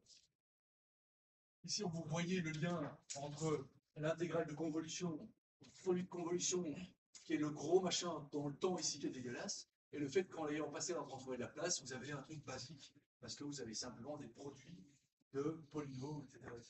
Quel est le seul élément dans la fonction de transfert qui n'est pas un polynôme et qui du coup est un petit peu plus emmerdant à travailler? Dans la description d'un système, vous avez toujours deux composantes, la composante polynomiale et l'autre, qui est justement un peu plus embêtante, et on arrive déjà un peu dans cette discussion-là. Quelle est la seule chose dans la description d'un système, dans la fonction de transfert, qui n'est pas polynomiale? Le délai? Oui, le délai. Le délai ou le temps mort, et quand vous calculez des boucles fermées, souvent c'est assez embêtant.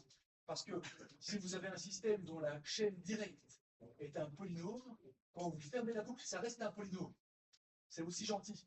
Par contre, si dans votre chaîne directe, ça vient normalement du processus et pas du régulateur, vous avez un temps mort, et bien quand vous fermez la boucle, et bien vous n'avez plus simplement un polynôme et un temps mort. Le temps mort vient nous emmerder à l'intérieur du polynôme, qui n'est plus un polynôme. Et donc ça, c'est le seul petit tendu mathématique qu'on a encore dans la place. Mais donc ici, ce qui est important, c'est que quand on passe en la place, le calcul temporel qui est vraiment quasiment irréalisable, eh bien, il devient aussi simple que ce que vous connaissez déjà. Pas grand-chose de plus à en redire, mais donc c'est fondamental. Ici, c'est de nouveau la base de l'utilité de la transformée de la place. Si vous commencez en haut à gauche, on est dans le domaine temporel et on s'intéresse à ce que l'on veut obtenir. J'ai un signal dont la réponse impulsionnelle est connue, c'est h de t. Je viens de dire signal, je suis évidemment trompé. J'ai un système dont la réponse impulsionnelle est connue, c'est h de t. J'ai un signal d'entrée qui est x de t. Et donc, on voudrait calculer la sortie de ce signal excité par ce système. Ça, c'est ce qu'on a dit qui était inextricable dans le temps, si vous voulez le faire de manière directe, parce que vous devez le faire par l'intégrale du produit de convolution.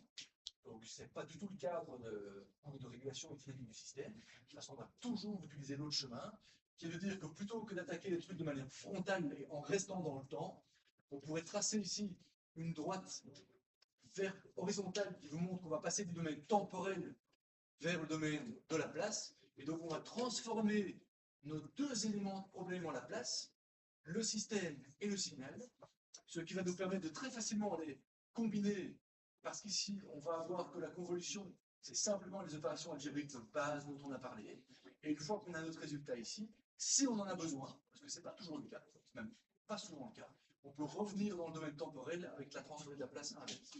C'est vraiment ça l'intérêt de la place. L'idée n'est pas ici de vous redonner toutes les propriétés mathématiques de la transformée de la place, mais l'utilité, c'est celle-là. Et les propriétés intéressantes, c'est dérivée, intégrale et les théorèmes de limite.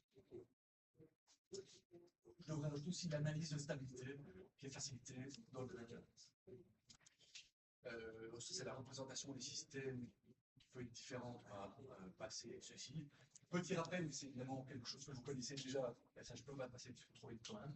Quand on va définir la transformée de la place du système, une autre manière de le voir, c'est de dire que c'est le rapport entre la transformée de la place du signal de sortie et du signal d'entrée. Et ça, c'est typiquement ce qu'on utilise quand on fait de la modélisation de système sur base de la réponse indicielle. On dit qu'on trouve HDS en connaissant le signal d'entrée et en connaissant le signal de sortie. C'est vraiment ça l'hypothèse que l'on fait quand on fait de la modélisation sur base des signaux, ce qu'on appelle plutôt de l'identification. Vraiment rien de neuf là-dedans, mais c'est ici parce que c'est la base. Ça, c'est la remarque dont je vous parlais, et ça, il faut vraiment garder en tête, surtout quand vous recommencez depuis le début, tout ce qu'est la transformée de la place.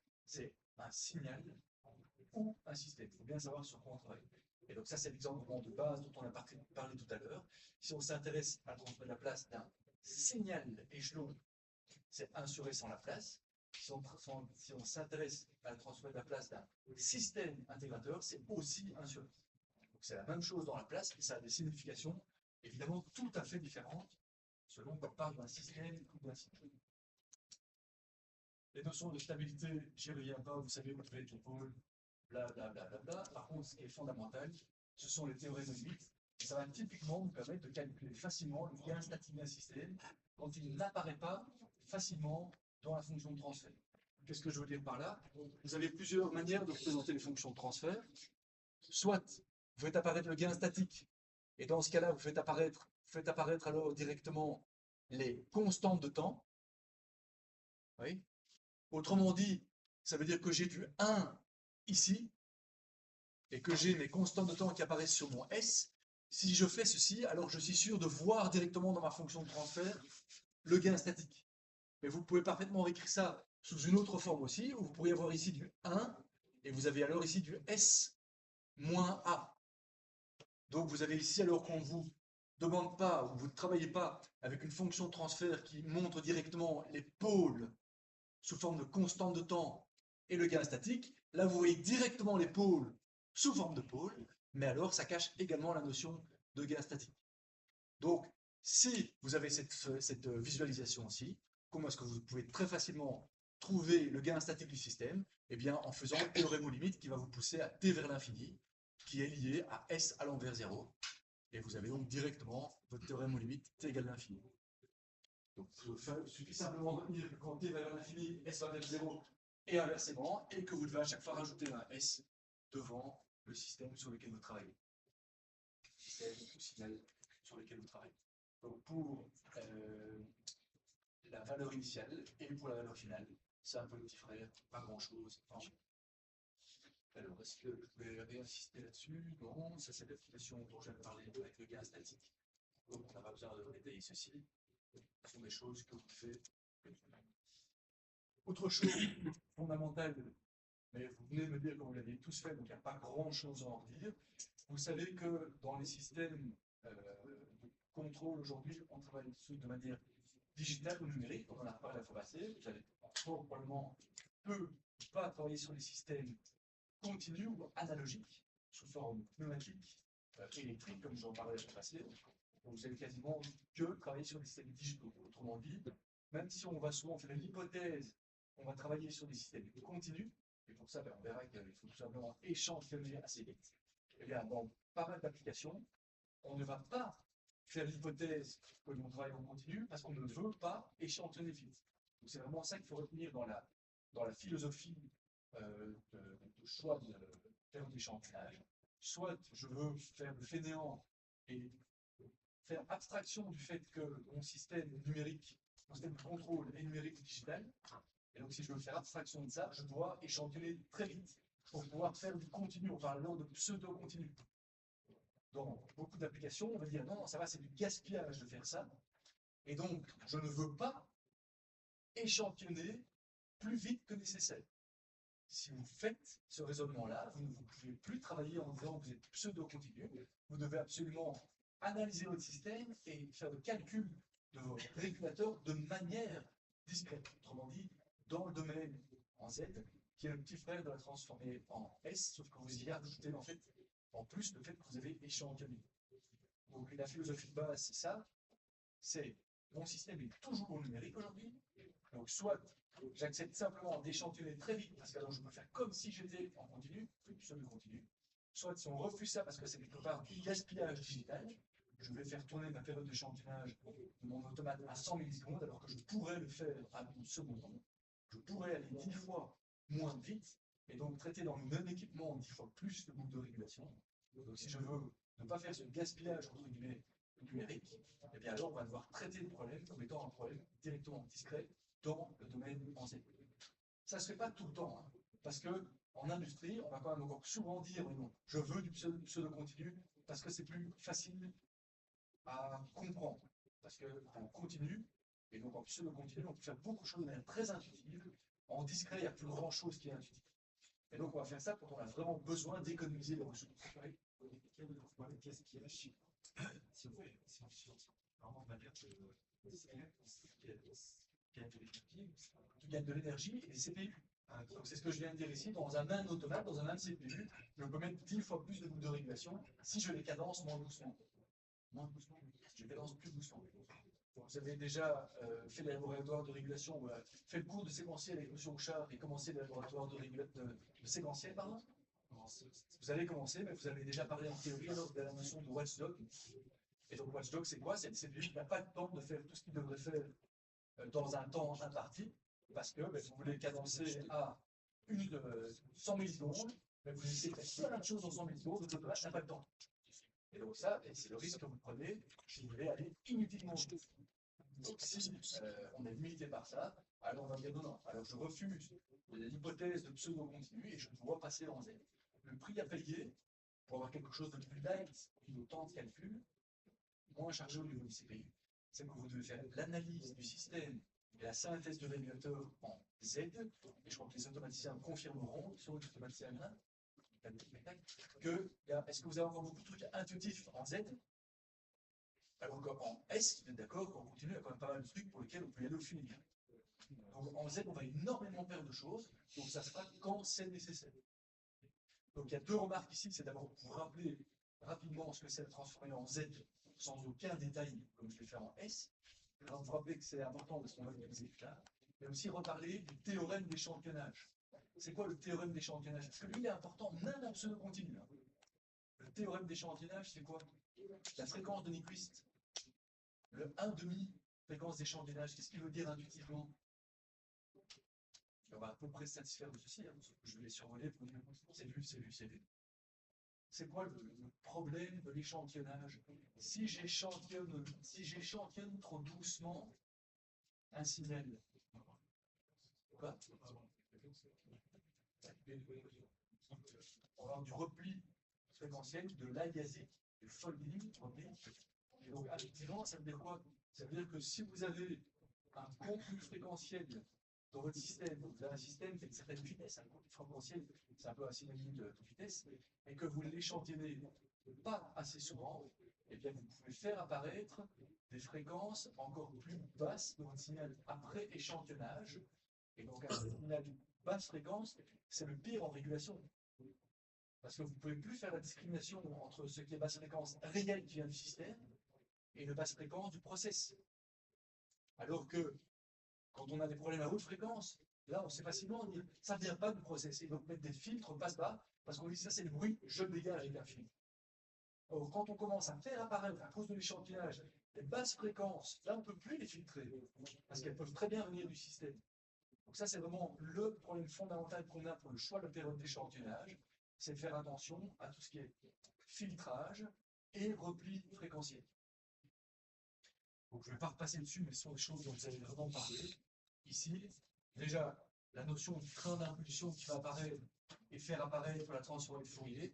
Donc le train d'impulsion, c'est le premier élément que vous avez là, qui est une somme de Dirac. Donc tout ce qu'on vous rappelle ici, c'est que la transformée en Z, vous l'avez créée en disant que vous avez un signal qui est continu. Et vous allez le multiplier par un signal qui est tout simplement un signal qui est 1 aux instants d'échantillonnage. Et donc, si vous multipliez ces deux trucs-là, ben, vous avez que c'est 0 entre les instants d'échantillonnage, 1 aux instants d'échantillonnage. Et donc, quand vous multipliez les deux, eh bien, vous avez tout simplement qu'il ne vous reste que la valeur de votre signal continu aux instants d'échantillonnage. Ça, c'est la base pour passer du signal continu au signal discret. Et du coup, c'est à partir de ça qu'on se dit, oui, mais le fait d'avoir utilisé ce signal, ce train d'impulsion, qu'est-ce que ça a comme influence dans le domaine fréquentiel? Et c'est là qu'on fait apparaître la notion de repli fréquentiel. Donc le théorème d'échantillonnage, qu'est-ce qu'il dit? Il faut échantillonner au moins 2 fois plus vite que la plus haute fréquence que vous avez dans votre signal continu. Sinon, vous avez ces problèmes de repli fréquentiel et apparition de fausses fréquences qui n'existent pas dans votre signal continu, mais qui arrivent quand même dans votre signal discrétisé. Et ça, aussi, continuellement, comment ça marche? Parce que pour connaître la fréquence, il faut échantillonner. oui, c'est une manière de dire, mais en général, dans ce cas-là, qu'est-ce qu'on fait? On dit qu'on a un signal que l'on connaît intuitivement, entre guillemets, par design, et on sait qu'il va aller jusqu'à cette fréquence. Là, on se laisse quand même pas mal de marge, et puis ce qu'on fait pour être sûr, c'est surtout ça, c'est qu'on met un filtre anti-repli qui est analogique sur l'acquisition. Donc ce qui est important, c'est ce que vous allez voir après dans les spectres, c'est qu'il faut absolument être sûr que dans votre signal continu, vous n'ayez pas non plus de signaux dont la fréquence est plus haute que la moitié de la fréquence d'échantillonnage, parce que sinon, ces signaux, encore une fois, reviennent à basse fréquence. Et donc, c'est pour ça que si on regarde directement en fréquentiel, je reprends à peu près les mêmes animations, je pense, que ce que vous avez déjà fait, vous avez le spectre de votre signal. On n'est pas en train de regarder dans le temps le contenu de notre signal, mais en fréquentiel. Et donc, on va regarder que si je connais la fréquence maximum et que je respecte mon signal de Nyquist, eh bien, on sait qu'on fait apparaître comme signal de compte fréquentiel dispersé les plus hautes fréquences. En négatif, donc la raison, mais également en plus haute fréquence. Et donc ça, c'est pas trop un problème parce qu'on en est conscient, et donc on va pouvoir dire qu'on ne va regarder que les fréquences qui sont dans le gabarit de fréquence imposé par notre système de base, qui va apparaître ici, comme mon petit rectangle, quand je vais démarrer, qui va apparaître ici. Ça, c'est d'abord l'exemple. Si vous n'échantillonnez pas assez vite, vous commencez à voir que le signal après discrétisation commence à se superposer avec l'autre. Et ce qui est important là-dedans, c'est que vous créez du coup des fréquences qui n'existent pas dans votre signal continu. C'est ça qui est important. J'ai ici, dans mon signal continu, une certaine énergie. Et vous voyez que quand celle-ci va se remettre dessus, alors soit j'ai des fréquences ici qui vont apparaître alors qu'elles n'existaient pas du tout, soit j'ai ici des signaux qui vont apparaître à plus haute, des fréquences qui vont apparaître à plus haute intensité que ce qu'elles n'avaient avant. Et donc je suis en train de complètement déformer le contenu fréquentiel de mon signal discrétisé, autrement dit, je suis en train de pourrir ma discrétisation. Donc ça, c'est ce que vous voyez ici. On commence, quand on fait la somme des deux, à faire apparaître quelque chose qui est tout à fait différent. Et donc, en gros, c'est que je disais que j'ai discrétisé un signal, et que le signal discrétisé n'est plus une image fiable par rapport à mon signal continu. Autrement dit, ce que j'en fais est à foutre la poubelle. Toutes les préoccupations à faire à l'avance pour éviter ça. Donc, en fréquentiel, c'est souvent un peu moins intuitif. Donc, la manière d'essayer de montrer ça en temporel, c'est de regarder différents signaux sinusoïdaux, parce que c'est eux qui font le lien facile entre fréquentiel et temporel. Une fréquence, si vous regardez dans le diagramme fréquentiel, ce qui se passe à une fréquence, c'est ce qui se passe dans le temporel quand vous avez une sinus à cette fréquence. Et donc, si vous regardez ici cette sinus et vous regardez les instants d'échantillonnage, et que vous regardez ce qui se passe lorsque vous regardez plusieurs fréquences différentes échantillonnées au même moment, et vous voyez que quand vous avez échantillonné ça, en fait, vous ne savez pas discriminer les deux. Et donc, c'est bien pour ça que quand vous discrétisez un signal, eh bien, vous faites apparaître des fréquences à plus haute fréquence également. Sauf que si vous connaissez votre fréquence max, vous voyez, celle-là, je m'en fous, rien ne dit pas. Et c'est bien ça qu'on fait quand on est en discret. On fait apparaître le gabarit fréquentiel dans lequel on sait qu'on travaille. Donc, c'est un gabarit rouge.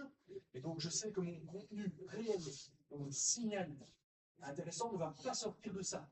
Autrement dit, toutes les fréquences que j'ai à l'intérieur, pardon, que j'ai à l'extérieur, je peux les dégager dans mon résultat final. Sauf que le problème, c'est que quand je commence à avoir du repli fréquentiel, les fréquences qui sont plus hautes, donc encore une fois, je reviens ici en temporel parce que c'est plus intuitif, les fréquences qui sont plus hautes, donc la fréquence rouge ou verte, les fréquences qui sont plus hautes, eh bien, c'est celles qui sont en dehors de mon gabarit fréquentiel. Et ce qu'on a montré, ce que vous connaissez, que j'ai rappelé ici très rapidement, c'est que du coup, elles vont finir par réapparaître comme étant des basses fréquences, et là, elles apparaissent dans mon gabarit fréquentiel, qui fait que je ne sais plus faire la différence entre ce qui est vraiment mon système avant discrétisation et ce qui est apparu après discrétisation. Parce que quand je commence à changer ma période d'échantillonnage, et que je les respecte de moins en moins Nyquist, je me rapproche des hautes fréquences qui sont ramenées vers les basses fréquences, et on finit finalement par avoir des fréquences mauves qui sont arrivées dans mon gabarit fréquentiel. Et donc ça veut dire que j'avais des hautes fréquences, et qu'après discrétisation, elles sont devenues des basses fréquences, et là, du coup, je vais les interpréter comme étant un vrai signal, parce que c'est dans mon gabarit fréquentiel supposé normal. Et donc, c'est tout ça qu'il faut absolument vérifier avant de faire quoi que ce soit. Des petits cas spécifiques aux marches avec des effets spectroscopiques, ça c'est plus pour la partie analyse du système. Donc ça, de manière intuitive et très concrète, c'est le choix de la période d'échantillonnage. Et ça, on en a besoin également pour définir la transformée en Z, qui va nous permettre encore une fois d'être le petit frère de la transformée en S. Ça, vous le savez déjà. Donc je ne vais pas repasser dessus en long ou en large. C'est l'équivalent de ce que vous avez fait en S. La seule chose, c'est que l'intégrale de produit de convolution devient ici une somme. Mais c'est de nouveau la même idée. En S, j'avais des équations différentielles qui sont trop compliquées. Et donc en S, j'ai des trucs beaucoup plus simples. Et bien quand je suis en discret, ce n'est pas des équations différentes. Les équations différentielles, c'est des équations aux différences qui vont apparaître. Et encore une fois, si on les traite dans l'espace Z, c'est beaucoup plus facile à travailler, analyser les stabilités par exemple, les temps de réponse, et ensuite, si nécessaire, repasser dans le domaine temporel. Grosse différence, c'est que le Z est quand même moins intuitif que le S, comme je le disais, c'est quand même assez important. Ça, on y reviendra plus tard, c'est pas fondamental. Et le lien entre la transformée en Z et en S que vous avez déjà montré ici, on ne va pas en parler, mais par contre, regardez bien parce qu'on va le réutiliser après. Vous avez votre transformée en Z qui est lié à votre transformée en S. Ça va être important quand on va parler des mappings de stabilité, ce dont vous avez déjà parlé aussi. Les mappings, quand je passe du S au Z, c'est un peu emmerdant, mais je dois quand même repasser dessus de manière à être sûr qu'on ait parlé. Ceci, c'est vu. Ceci, c'est le petit frère de ce qu'on a fait en S, c'est la même philosophie, on en a parlé, je ne m'attarde pas dessus. De nouveau le petit frère, la définition de base du Z, qui est le dégage du période d'échantillonnage, il n'y a rien de nouveau là-dessus, mais on va le réutiliser, donc c'est rappelé. Et encore une fois, le petit frère pour les théorèmes aux limites, tendant vers 0 et tendant vers 1. De nouveau, rappel rapide, mais on s'intéresse quand même un peu plus à la notion de stabilité. Tout comme vous savez que pour être stable en continu, les pôles doivent être situés comme ça. À gauche de votre plan réel imaginaire en S. Quand vous êtes en Z, la stabilité est garantie quand vous êtes à l'intérieur du cercle unitaire. Donc ça, vous l'avez vu, même si vous n'avez pas fait de régulation en discret, c'est déjà une propriété des systèmes numériques qui sont discrets. Et donc, cette notion-là, vous l'avez déjà vu. La partie discrète, on y reviendra. Ici, je suis encore dans mon deuxième chapitre où je vous ai dit, on balance des rappels bien dit, c'est du CELU. Et je vous ai dit, quand je l'ai commencé, qu'on allait prendre plus de temps sur la partie stabilité, bah oui, tellement c'est important. Alors, ce que vous avez ici, c'est ce qu'on appelle le gang des 8. Des fois, on parle ça de gang des 6 aussi. C'est un truc fondamental. Parce que souvent, quand vous avez parlé de stabilité, vous avez regardé que le système était stable en boucle fermée. Et ce dont on veut parler ici, ou rappeler, ça dépend un peu du temps que M. Bouchard a pour le faire au cours, c'est que vérifier qu'un système est stable, mais en réalité, ça ne veut pas tout à fait dire qu'il soit stable. Et donc ça, c'est la notion de différence entre, c'est la différence entre les notions de stabilité interne et stabilité externe. Est-ce que vous avez parlé de ça au cours de régulation de M. Bouchard? Non? Donc ça vaut la peine de le refaire calmement en 2 minutes, parce que ça fait apparaître des outils très très intéressants pour gérer les compromis vitesse, stabilité, agressivité d'organes de réglage, et les compromis entre les deux objectifs principaux de la régulation que sont le suivi de consigne et la réjection de perturbation. Donc ce que vous voyez ici, ça peut paraître grossier ou lourd parce que vous avez une matrice. En fait, c'est simplement essayer de bien mettre les choses dans un seul élément, une fonction de transfert matricielle, pour en tirer plein de choses. En réalité, quand on fait des méthodes de réglage avancées, on travaille directement avec cette matrice. Mais même sans vouloir faire de l'avancée, parce qu'ici on a la partie pratique, process control, c'est quelque chose de très important à avoir en tête pour éviter des pièges. Et ces pièges, on vous a déjà fait volontairement tomber dedans l'année passée, pour une raison correcte, valable, qui est de simplifier les calculs. Donc faites attention, ici je vais insister sur le fait qu'on vous a fait faire des trucs qui sont dangereux.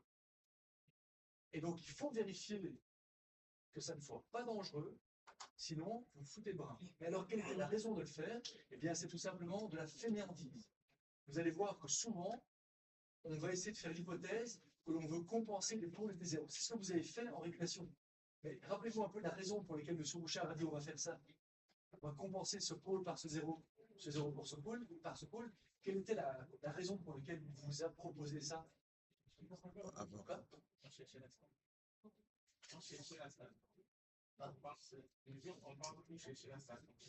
Non? Non, c'était pour accélérer le. Oui, c'est ça le problème. Hein. Il y a une seule raison pour laquelle il vous a dit bon, on va essayer de faire l'hypothèse que, faire le choix que typiquement la constante de temps de l'intégrateur, qui apparaît comme 0 de mon régulateur, est égale au pôle de mon système. Vous vous souvenez de ça? Alors, pas forcément utiliser le système. Pourquoi?